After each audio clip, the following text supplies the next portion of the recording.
बाजार में काफी खुसफुस बातें चल रही थी उस आदमी के बारे में जो मरते हुए इंसान को जिंदा कर गया। वो आदमी जो सरकारी अस्पताल के डॉक्टर को भी मात दे गया। लेकिन इस भीड़ में एक आदमी था, काली पोशाक और लंबी दाढ़ी में, और जब उसे इस बात की खबर पड़ी उसकी भौहें खिंच गईं। ये बूढ़ा आदमी ऐसे कई लोगों को जानता था जो मरे हुए इंसान को भी मौत के मुंह से बाहर निकालना जानते थे, लेकिन वो लोग अपने खुद के ही चिकित्सा के हाथों बहुत सालों पहले अपनी जान गंवा बैठे थे।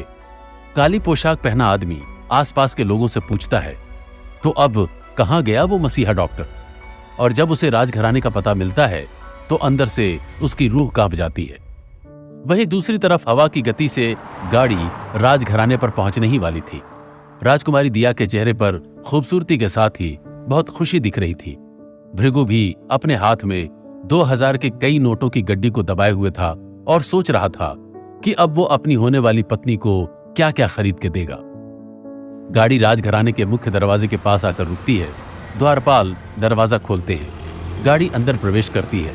यहां हरेक कोने में कई कई पहरेदार थे। पूरा महल खूबसूरत चीजों से सजा हुआ था। अलग अलग किस्म की दुर्लभ प्राचीन वस्तुएं और तस्वीरें महल की शोभा बढ़ा रही थी। भृगु की तो नजरें ही नहीं हट पा रही थी। कुछ देर बाद वो सभी मुख्य कक्ष में चले जाते हैं। वहां एक बहुत ही बुजुर्ग औरत लेटी हुई थी जो अपने आखिरी पल गिन रही थी। उस कक्ष में उनके बड़े बेटे राठौड़ साहब और शहर के बहुत ही प्रतिष्ठित डॉक्टर साहू पहले से ही मौजूद थे। उन सभी को वहां मौजूद पाकर राजकुमारी दिया राठौड़ और मोहन दरवाजे के पास ही रुक गए। भृगु उनके ठीक पीछे खड़ा था। राठौड़ साहब ने सवाल किया, डॉक्टर साहब, कोई और तरीका नहीं है इन्हें ठीक करने का? डॉक्टर साहू ने जवाब दिया, ये एक दुर्लभ किस्म की बीमारी है। इनकी उम्र भी इतनी ज्यादा है, इसलिए मैं कुछ ठीक ठीक कह नहीं सकता। मैं कोशिश पूरी कर रहा हूं राठौड़ साहब, लेकिन इस वक्त इनके जीने की सिर्फ 10% उम्मीद है। इसलिए इलाज शुरू करने से पहले मैं आपकी अनुमति चाहता हूं। राठौड़ साहब ने निराशा से कहा, विदेश के बड़े से बड़े डॉक्टर पहले ही हार मान चुके हैं। आप हमारे लिए आखिरी उम्मीद हैं डॉक्टर साहब, आप इलाज शुरू कीजिए। डॉक्टर साहब ने इलाज की प्रक्रिया शुरू कर दी। राजकुमारी दिया ने कहा, पिताजी, मेरे साथ मेरे एक दोस्त आए हैं जो दादी सा की बीमारी का इलाज कर सकते हैं, अगर आप कहें तो। बेटी दिया, आप ज्यादा परेशान ना हो। डॉक्टर साहब दादी सा के इलाज के लिए ही आए हैं और अभी ये जो भी कर रहे हैं उसमें इनका ध्यान ना भंग किया जाए। राठौड़ साहब ने उत्तर दिया। राजकुमारी दिया राठौड़ ने सोचा कि इस मुश्किल घड़ी में डॉक्टर साहब के इलाज पर भी भरोसा रखना ही चाहिए, और वैसे भी भृगु को देख के लग रहा था कि उसने जंगलों और पहाड़ों में इलाज करना सीखा है, इसलिए हो सकता है उसकी योग्यता विदेश में पढ़े लिखे डॉक्टर साहू के आगे टिक ना पाए। भृगु भी चुपचाप खड़ा हुआ, दूर से ही बिस्तर पर लेटी बुजुर्ग महिला को देखता रहा। वो बुजुर्ग महिला इतनी ज्यादा बीमार हो चुकी थी कि साधारण डॉक्टर उसका इलाज कर ही नहीं सकते थे। डॉक्टर साहू ने बुजुर्ग महिला के शरीर में कुछ सुइयां लगाई, फिर एक्यूप्रेशर की प्रक्रिया शुरू की। वो एक्यूप्रेशर तकनीक के विद्वान लग रहे थे। भृगु धीरे से बुदबुदाया, 7 star acupressure.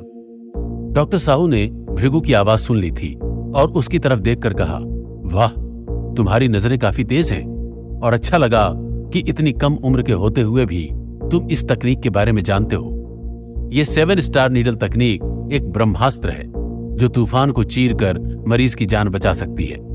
Doctor Sahu Bhrigu को देखकर मुस्कुरा दिए।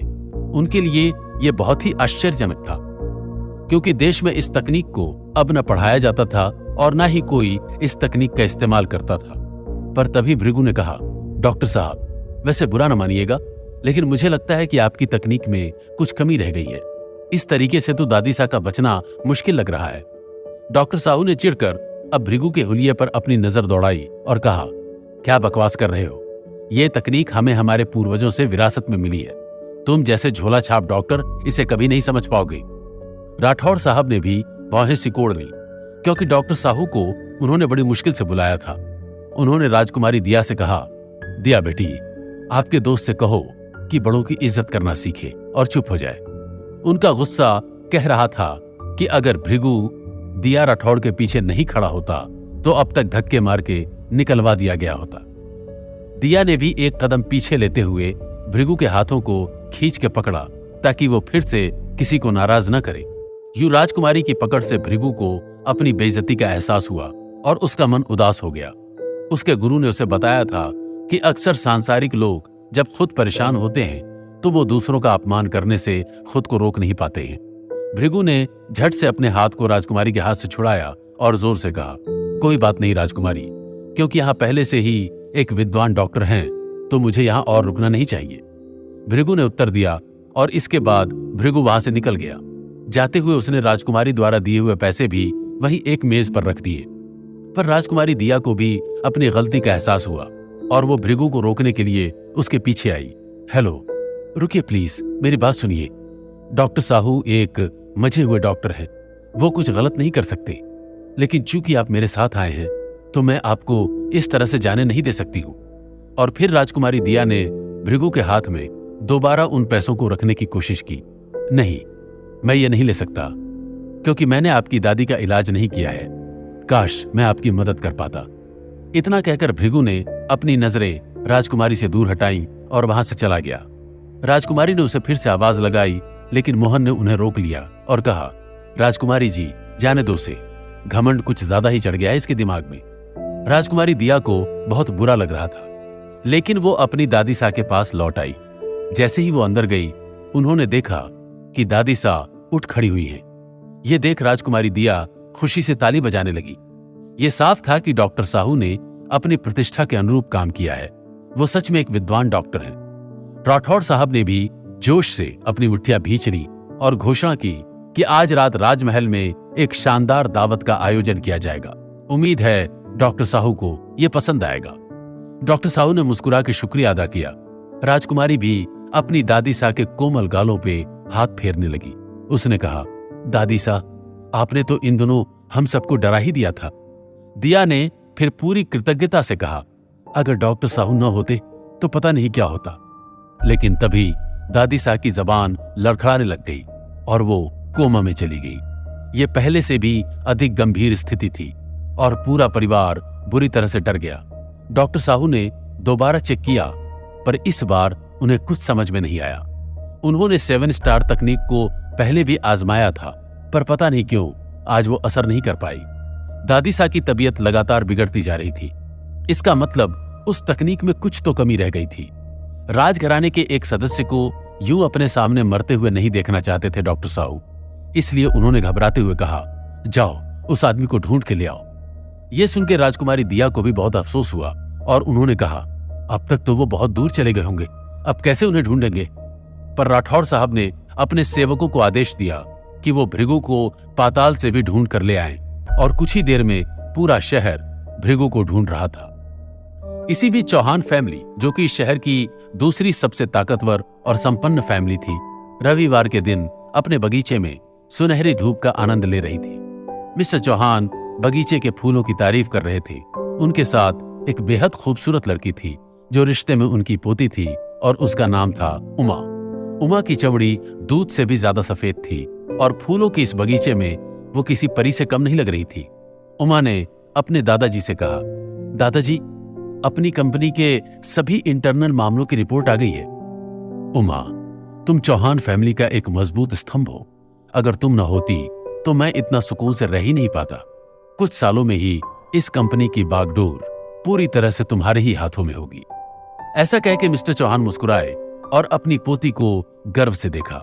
पोती उमा ने भी कहा, हाँ, लेकिन फिर भी आपको रोज मेरे साथ ऑफिस चलना ही होगा। आपको मैं यूं ही छुट्टी नहीं मारने दूंगी।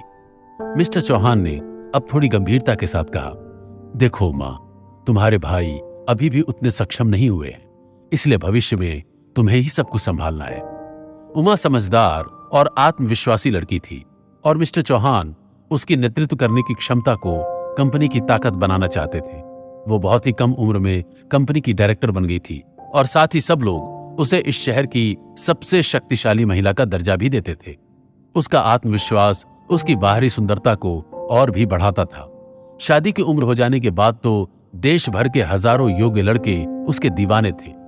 तभी एक सेवक आया और मिस्टर चौहान से बोला, साहब, द्वार पे एक लड़का आया है और वो कह रहा है कि वो शादी का प्रस्ताव लेकर आया है। ये बात सुनकर उमा जोर से हंस दी और बोलने लगी, एक और रिश्ता, और वो भी सीधा घर के दरवाजे पर आकर। कोई सरफिरा होगा, उसे कह दो जाए यहां से, क्योंकि हम अपना मनोरंजन खुद ही कर लेते हैं, उसकी जरूरत नहीं है। यह सुन के सेवक जाने लगता है, लेकिन तभी सेवक के पीछे फटे पुराने कपड़े पहना हुआ भृगु घूमता हुआ अंदर गार्डन में आ जाता है, और उसे देखकर न जाने क्यों मिस्टर चौहान को कुछ याद आता है।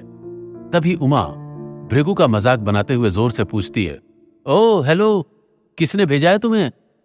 भृगु की आंखें तो पहले से ही प्रेम से भरी हुई थी। बड़ी नम्रता से चलकर वो उमा के पास आता है और कहता है, मेरे गुरु ने मुझे यहां भेजा है, एक वादे के साथ। वादे के अनुसार मेरा विवाह इस परिवार की किसी हमउम्र महिला से होना चाहिए। मिस्टर चौहान ये सुनकर सबसे ज्यादा चौंक जाते हैं। उमा, जो पहले मजाक बनाते हुए हंस रही थी, अपने दादाजी को यूं सख्त होते देख कहती है, दादाजी ये क्या कह रहा है? उमा ने झल्लाते हुए पूछा। मिस्टर चौहान ने गंभीरता के साथ पुराने दिनों को याद करते हुए कहा, यह उन दिनों की बात है जब मैं बहुत आर्थिक परेशानियों से गुजर रहा था, और मेरे सबसे बुरे दिनों में मुझे एक विद्वान का मार्गदर्शन मिला था, जिसकी बदौलत हम आज इस मुकाम पे पहुंचे हैं। उस वक्त मैं एक जवान युवक था, और वो जमाना भी कुछ और था। उनकी दयालुता का एहसान चुकाने के लिए मेरे पास पैसे नहीं थे, लेकिन मैंने उनके हवाले एक विवाह अनुबंध किया था, जिसके तहत उनके परिवार का कोई सदस्य हमारे परिवार से शादी कर सकता है। इतने साल बीत गए, मैंने उस अनुबंध को एक मजाक समझ के भुला दिया था, लेकिन मैंने नहीं सोचा था कि ये एक दिन हकीकत बनकर खड़ा हो जाएगा। उमा को अब भी ये सब मजाक लग रहा था। उसने व्यंग्यात्मक रूप से मुस्कुराते हुए कहा, इस तरह के अनुबंध वाले विवाह अब पुराने हो गए हैं, और क्या आप भूल गए कि मेरे लिए देश भर से एक से बढ़कर एक रिश्ते आ रहे हैं? ऐसे में मैं इस भिखमंगे से कैसे शादी कर सकती हूं? ये बात भृगु के कानों में पड़ी, और उसकी उम्मीदें किसी पत्थर लगे शीशे की खिड़की की तरफ बिखरने लगे। उसके हाथ में बाजार से खरीदी हुई छोटी छोटी चीजों के काफी सारे उपहार थे, जो अब उसके हाथ से सरकते जा रहे थे। मिस्टर चौहान ने अब आगे बढ़ के जोशीले तरीके से भृगु का स्वागत किया, और यह देखकर उमा के मुंह से डर और दर्द से भरी एक आह निकल गई।